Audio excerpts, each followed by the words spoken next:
So we do have this huge trend of advisor firms coming together and a kind of going back to the future almost of large firms being formed. And really, I think this is due to a couple of factors. The first is compliance and regulation that just never gets easier for firms. And the rewards of being directly authorized are sometimes pretty hard to work out. So the idea of going to a safe harbor where someone takes care of that for you inside a big structure, that's pretty attractive. Also, a lot of business owners are getting older. There's a surprise, we all are. And there's no immediately visible way out for many of them. So when somebody comes knocking and says, listen, come over and join our group here, you'll be with lots of like-minded people. We have these pieces of kit that you can use and we'll effectively give you a way out to realize some value from your business. It's hard for them to say no to that. So we've got twin pressures of people looking to realize some value from their businesses and people looking for an easier life. And that's bringing these new big firms together.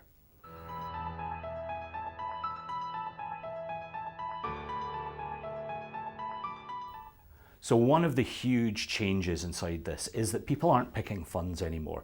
Instead, we're all using centralized investment propositions, and a lot of the consolidators, particularly those who are owned by providers, have worked out that that's a great thing to offer through the advisors that you're purchasing to end clients. Now, the problem with that is that many of them are seriously expensive, and we've done a bit of work to look at the fundamentals sitting inside some of these portfolios, and they're not bad, right? They're fine, but there's this huge explosion that's going on and lots of new propositions coming to market, people reforming existing multi-asset, risk-banded portfolios that work well in a process kind of sense, but we're not too sure how great they are for the end client. So lots and lots of new things being offered, and they work very well in a business context, but the suitability for clients, I'm afraid, isn't completely clear to me yet.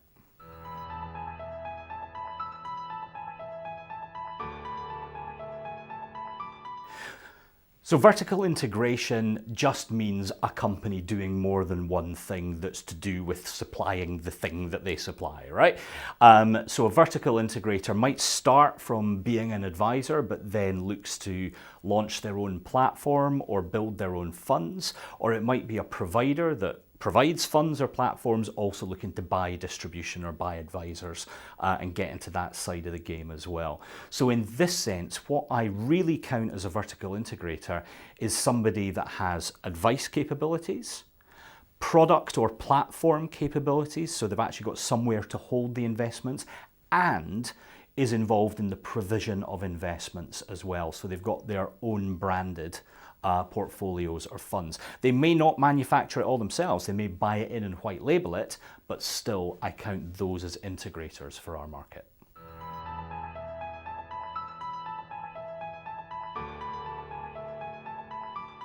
Well, I'm really worried about suitability in this space. It's true that it's very, very hard to make money at scale in the provision of advice, right? Very few people can do it. It's also very hard to make money for the provision of platforms because very few people make significant profits doing that either. Where you do make significant profits is in investment. I'm afraid that the temptation to build quite fully priced multi-asset portfolios may be leading to a situation where some of them aren't all that suitable for clients compared to things that could be got elsewhere. And I kind of wonder if we're not getting back to broker funds here.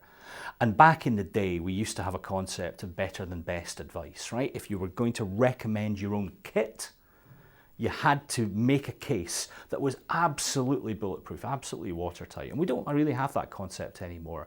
And I wonder if we need to bring it back, because I'm genuinely concerned that the sheer weight of charges inside some of these portfolios is dragging down client outcomes and leading to poor suitability.